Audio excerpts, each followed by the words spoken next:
हरदेव जोशी राजकीय कन्या महाविद्यालय में आयुक्तालय के आदेशानुसार हम लोग अगली पीढ़ी तक उस महान शख्सियत जिन्हें हम राजमाता अहिल्या बाई के नाम से जानते हैं, उनको अगली पीढ़ी तक पहुंचाने का प्रयास कर रहे हैं। इसके लिए हम सभी ने क्विज, भाषण और निबंध प्रतियोगिता के आयोजन का प्रयास किया। इस महती प्रयास के दौरान मंच पर विराजमान आदरणीय सचदेवा सर, आदरणीय विजय सिंह सर, प्रिय विद्यार्थियों और हमारी प्राचार्य जरूरी काम से जो रुखसत हो गई और सामने बैठे विद्यार्थी, आप सभी ने अच्छी प्रस्तुति दी। अब उस प्रस्तुति के आलोक में मुझे जो बातें करनी है, वो बातें सबसे महत्वपूर्ण यह है कि एक अहिल्या जिससे सारा जगत परिचित है, जिसके बारे में कहा गया है, गौतम नारी सात बस उपल देहु धरिधि चरण कमल रज चाहती कृपा करहु रघुवीर। हे रघुवीर, यह गौतम नारी अहिल्या है जो पत्थर बन गई है। आपके स्पर्श से वो फिर से जिंदा हो गई। सचदेवा सर ने कहा कि मैं तो उसी अहिल्या जी के बारे में सोच रहा था। अब यह अहिल्या बाई भी आज एक नए रूप में इतनी महान शख्सियत बन चुकी हैं कि यदि हम उनके जीवन मूल्यों को अगली पीढ़ी तक पहुंचा सकें तो हमारे महाविद्यालय में जो पत्थर के समान अगली पीढ़ी होती जा रही है, जिस पर बहुत कुछ बातों का प्रभाव नहीं पड़ रहा है, वो भी जिंदा हो जाएंगी, वो भी जिंदा हो जाएंगी। आप लोग जब कभी भी निबंध लेखन की कला को अभिव्यक्त करते हो तो आप तिथियों पर, नामों पर ज्यादा फोकस करते हो। अब मैं अहिल्या बाई के बारे में यह बताना चाह रहा हूं इस प्रकार से कि आपको उनके तथ्य कम से कम मिले, सत्य ज्यादा से ज्यादा मिले। समझने का प्रयास कीजिएगा। दो चीजें हैं, तथ्य और सत्य। अहिल्या बाई का जन्म कब हुआ, कब उन्होंने राजगद्दी संभाली, कौन कौन नाम उनके जीवन में आया, ये तथ्य है, इसको रखना पड़ेगा। 1925 से 1995 जो कुछ हो, तिथियों में अंतर हो जाता है, लेकिन सत्य क्या है उनके जीवन का, यह आपके जीवन तक आसानी से पहुंचाया जा सकता है। आप ही के समान वो कन्या किसी मंदिर में गा रही थी जब मल्हार राव होलकर ने उनकी आवाज सुनी, और उस आवाज से वो इतने प्रभावित हुए, उस कन्या के सौंदर्य पर इतना मुग्ध हो गए कि छोटे से पटेल मानकोजी सिंह के घर पहुंचे और उन्होंने कहा कि मैं इस कन्या को अपनी पुत्र वधू बनाना चाहता हूं।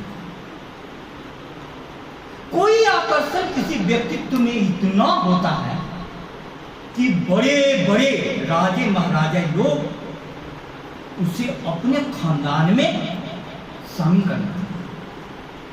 अब विचार करना होगा कौन सी ऐसी बात थी, और उनका जो शादी हुई, वो शादी जो पति थे, इस बहू ने ऐसा दिल जीता कि ससुर जी का विश्वास बेटे से भी ज्यादा बहू पर था। बेटे से भी ज्यादा बहू पर। सारे राज्यकाल उनके साथ रहते रहते अहिल्या बाई जी ने सीखना शुरू कर दिया। और एक दुखद घटना हुई। सूरजमल जाट के साथ लड़ाई में कुम्हेर के पास भरतपुर के अहिल्या बाई के पति मरे। इतने कम उम्र में विधवा बनना, आप सोचो कितनी बड़ी विधवा। और उस समय के सामाजिक ताना बाना को देखो। ताना बाने का प्रभाव यह था कि वो सती होने का मन बना लिया, सती होने का मन बना लिया। लेकिन ससुर ने प्रेम से कहा कि बेटा तू मर गया, तू भी यदि चली जाएगी तो इस राजकाज को कौन आगे बढ़ाएगा, मेरी सारी पीढ़ी खत्म हो जाएगी। ससुर के कहने पर अहिल्या बाई ने अपना इरादा छोड़ा। एक पुकार कर्तव्य की, इतने बड़े गम को वो भूल। उसके बाद जो उन्होंने शासन किया है, अद्भुत किया है। और जीवन में कभी कभी ऐसा होता है कि नहीं पता परमात्मा किसी को प्रतिभा इतनी ऊंचाई का देता है, लेकिन उसके साथ साथ न जाने भाग्य किस कलम से लिखता है कि पति की मौत के बाद उनके ससुर की भी मौत हो, ससुर की भी मौत हो। अब ससुर की मौत के बाद सारे राजकाल की जिम्मेवारी उन पर आ गई। आप एक बात जानो, जीवन बहुत कड़ी परीक्षा लेता है। इसीलिए आने वाली चुनौतियों को जो भी स्वीकार करने के संकल्प के साथ आगे नहीं बढ़ेगा, उसको जीवन पूरी तरीके से विस्मृत कर देगा। 1776 के बाद, एक साल के बाद उनका बेटा चला गया। थोड़ा सोचो, अपनी जिंदगी पर हम लोग सोचें। एक प्रिय जन को यदि आदमी खो दे तो जीवन इतना गहरे अंधकार में गिर जाता है कि कोई भी आशा की किरण तक दिखाई नहीं देता। आशा की किरण तक दिखाई। लेकिन नहीं पता अहिल्याबाई होलकर तब तक अपनी जिम्मेदारी का एहसास कर चुकी। जहां पर लोग छोड़ देते हैं जीवन को, वहां पर अहिल्याबाई ने जीवन को स्वीकार किया। पहली बात सीखी अहिल्याबाई, राग न जो दिल में हमारे होता, फिर किसी साज में रागनी नहीं होती। मौत होती न सच्चाई जो अटल दुनिया की, जिंदगी बुद्ध सी सन्यासिनी नहीं होती। एक मौत व्यक्ति को सन्यासी बना देता। लेकिन अहिल्याबाई किस धातु से बनी थी कि 3 मौत के बाद उन्होंने यह निर्णय लिया कि इस राजकाज की सारी जिम्मेवारी मैं संभालूं। जहां समर्पण चाहिए था, वहां उन्होंने संकल्प का सहारा लिया। आप एक बात जीवन में जानिए, संकल्प का अर्थ होता है कि मैं इतनी बड़ी जिम्मेदारी, जब जीवन में अंधेरे ही अंधेरे हैं, तब पर भी आशा की किरण को मैं ढूंढूंगा। किसी कवि के शब्दों में कहना चाहे तो एक बताया गहन अंधेरों ने रोशनी अपने दम से मिलती है। मुझ पर इतने करम किए उसने, अब तो राहत सितम से मिलती है। हे परमात्मा, तो जो भी दे रहा है मुझे स्वीकार है, लेकिन ऐसी मनोदशा कैसे बनती है? उन्होंने अपनी राजधानी महेश्वरपुर ले गए, जिसको प्राचीन काल में माहिष्मती के नाम से जाना जाता है, और वहां पर प्रसिद्ध शंकराचार्य और मंडन मिश्र का शास्त्रार्थ हुआ।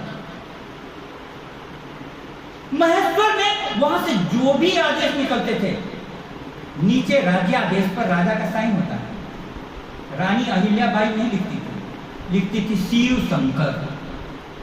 क्या? शिव शंकर। मैं कहना यह चाहता हूं कि विद्यार्थी, ये जीवन गजब है। जिस समय में आदमी टूट जाता है उस समय भी कोई एक इतना बड़ा सहारा जीवन को हाथ लग जाता है कि वो टूटे हुए आदमी को उठाकर फलक पर प्रतिष्ठित कर। ये अहिल्याबाई टूटे हुए मन को, और उन्होंने इतने प्रकार के काम किए हैं, जन कल्याण के, लोक कल्याण के।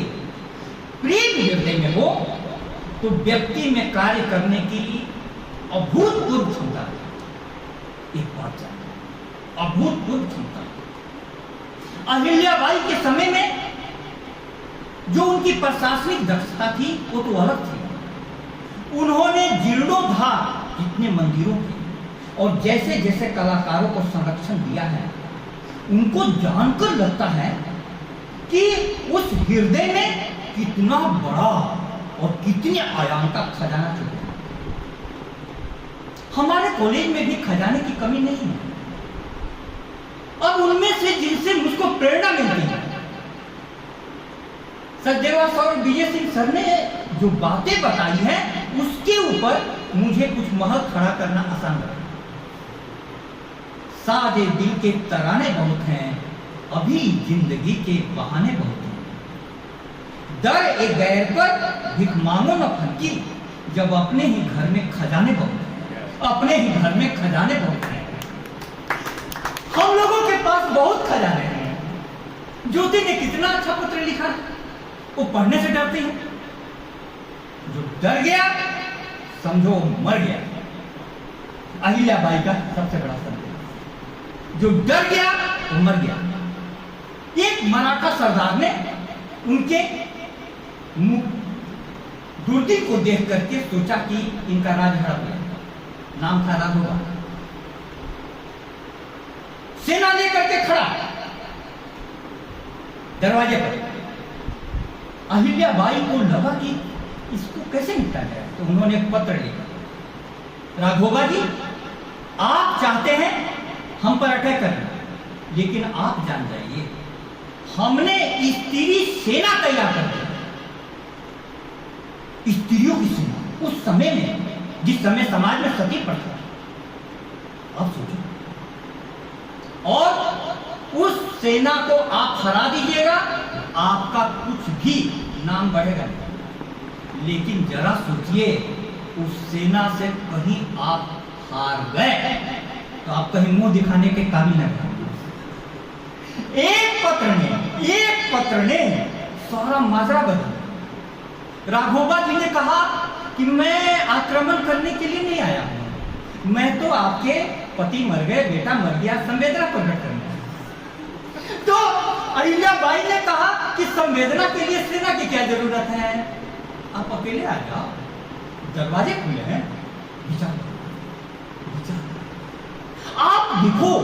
अंदर से कोई आवाज आती है और वो आवाज क्या काम करती है। उनकी न्याय प्रियता के बारे में किंवदंती चलता है। किंवदंती माने होता है कि लोग सुन करके आपके बारे में कुछ और भी कुछ अपना ख्याल जोड़ने लगते हैं। वो तथ्य है कि नहीं, इस पर ध्यान मत देना। मैंने फिर कहा, तथ्य माने होता है कि जो घटित हुआ हूबहू। सत्य माने होता है कि उसके पीछे छुपा हुआ गया। जैसे एक किंवदंती सुना, उनका बेटा मानेराव नाम था, रथ से जा रहा था, एक गाय टकरा गई, मर गई। गाय टकरा गई, मर गई। कुछ देर के बाद अहिल्याबाई का रथ आया, बोले कि गाय कैसे मर गई। पता चला मानेराव, उस अपनी बहू को उन्होंने बुलाया कि किसी का बेटा कोई मार दे तो क्या सजा मिलनी चाहिए। बहू ने कहा कि उसको भी वही सजा मिलनी चाहिए। तो तुरंत अपने बेटे को उन्होंने गिरफ्तार करवाया और उसी जगह रोड पर हाथ पैर बंधवा दिया और बोला कि रथ को ले जाओ और उस पर चढ़ाओ। अब राजकुमार के ऊपर किसी रथ को चढ़ाने की किसी की हिम्मत हो? सब दिन कर रहे, अंत में अहिल्याबाई स्वयं रथ पर बैठ गई। कैसे लोग होते हैं। दिया अस्थि देकर दधीची ने, सीवी ने अंग कतर कर, हरिश्चंद्र ने कफन मांगते हुए सत्य पर अड़कर। ऐसे ऐसे लोग, दधीची का ये देश है, सीवी का देश है, अपना अंग कतर, कोई माने नहीं लेकिन उदाहरण है। उन्होंने रथ पर बैठ करके आगे बढ़ने का शुरू किया, लेकिन एक गाय सामने में आ गई, हटे ही नहीं।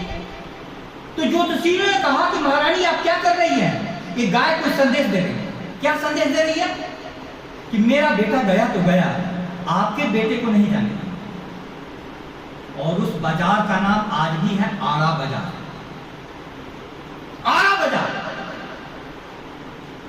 प्रिय विद्यार्थियों, एक छोटी सी चर्चा अहिल्याबाई के ऊपर आपकी जिंदगी बदलने के लिए काफी है, लेकिन आपको सीप बनना होगा। सीप के मुख में गिरने पर स्वाति नक्षत्र की बूंदे मोती बन जाती है। हम लोग तो महज इशारा कर रहे हैं और हमारे अल्प अनुरोध पर हमारे साथियों ने इस कार्यक्रम को सफल बनाया, तब मैं इतनी गहरी बातें बोल सका। मैं तो कहना चाहता हूं कि अगली पीढ़ी तक क्यों महापुरुषों को पहुंचाने के लिए हर सरकार की, हर विचारधारा के अपने महापुरुषों को, अब कुछ महापुरुष नए नए ढंग से लाइमलाइट में लाए जा रहे हैं। कारण क्या है? क्योंकि जो भी सरकार या जो भी विचारधारा अपने अनुसार समाज को ढालना चाहती हैं, वो अपना आदर्श चुनती है। आपको लगता होगा कि क्लास में सर पढ़ाते हैं, उसके बाद महापुरुषों पर क्यों बोलते हैं? ऊपर से आदेश मिला हुआ है, एक तो इस कारण से बोल रहे हैं, दूसरी बात कि दिल से हम लोग मजबूर हैं इस कारण से। दोनों बातें हैं, ऊपर से आदेश है लेकिन दिल से हम लोग मजबूर हैं। क्यों? जैसा भी समाज बनाना है न सरकार बना सकती है न दूसरा कोई बना सकता है। कौन बनाएगा समाज? सिर्फ शिक्षा और शिक्षा, शिक्षा और शिक्षा, शिक्षा और शिक्षा। इसीलिए आज के जमाने में जो पूरी तरीके से शिक्षा और शिक्षक उपेक्षित हो गया है, स्कूटियों में जंग लग गई, समाचार पत्र को दिख गया, सरकार को दिख गया, जिंदगी में जंग लग रही है, किसको दिख रहा है? दिखाई दे रहा है किसी को? किसी को नहीं दिखाई दे रहा है, लेकिन शिक्षक की आंखें दिख रही है। हम शिक्षकों की आंखें देख रही है कि जिंदगी में जंग लग रहा है। क्यों? क्योंकि शिक्षा का गुणात्मक स्तर काफी तेजी से नीचे गिरा है। एक छोटी सी कहानी सुनाते हुए मैं अपनी वाणी को विराम दूंगा। आपको इसलिए कहानी सुना रहा हूं कि आप तक यह बात पहुंच जाए, क्योंकि बहुत गंभीर बातें कहूंगा तो आप तक नहीं पहुंचेगी, लेकिन यह कहानी आप तक पहुंच जाए। एक कुम्हार मिट्टी से कुछ बना रहा था। एक शिक्षक उधर से गुजरा, पूछा कि कुम्हार भाई क्या कर रहे हो? उसने कहा कि चिलम बना रहा, चिलम बना रहा। बोला कि यार ये स्वयं भी जलेगी चिलम, दूसरे को भी जलाएगी, तू घड़ा क्यों नहीं बना? स्वयं भी शीतल रहेगी, दूसरे को भी शीतल रखेगी। कुछ देर के बाद कुम्हार बनाने लगा कुछ और, मिट्टी से आवाज आई, कुम्हार भाई क्या हुआ? कुम्हार ने कहा कि मेरा विचार बदल गया। मिट्टी ने कहा कि अरे कुम्हार भाई, तुम्हारा तो विचार बदला, मेरा तो जीवन बदल गया, जीवन बदल गया। ये एक शिक्षक वो होता है कि जो चिलम बनते हुए जीवन को घड़ा बना। इसलिए गुरु की महिमा किसी भी समय में और किसी भी काल में कभी न कम हुई है न कम हो। उसको शिक्षक कहिए, उससे क्या अंतर पड़ता है? आत्मा तो है। इसीलिए अहिल्याबाई होलकर की इस चर्चा पर मैं इतना ही कहना चाहता हूं कि हमने तो महज इशारा किया है आपके सामने में, अब आपके लिए खुला हुआ मैदान है। मैंने तो सिर्फ वो बातें रखी हैं जो आपके दिल तक पहुंच जाए। आपके दिमाग को भी आंदोलित करने के लिए बहुत सारी बातें हैं। हम लोग तो महज इशारा कर सकते हैं, अपनी वाणी को विराम दूं एक छोटी सी कविता के साथ। शंख सीप तो तट पर लेकिन मोती पारावार में, काई करदम यहाँ मनोहर नील कमलमय धार में। यहां वहां का करती रहती भीड़ निरर्थक शोर है, सांस रोक कर तल तक पहुंचे कोई गोताखोर रे, कोई गोताखोर रे, कोई गोताखोर रे। प्रिय विद्यार्थियों, गोताखोर बनना, जाकर के पढ़ना और उसको मनन करना और हम लोग को लिख करके दिखाना, ताकि प्रमाण पत्र आयुक्तालय तक भेज सके। बहुत बहुत धन्यवाद।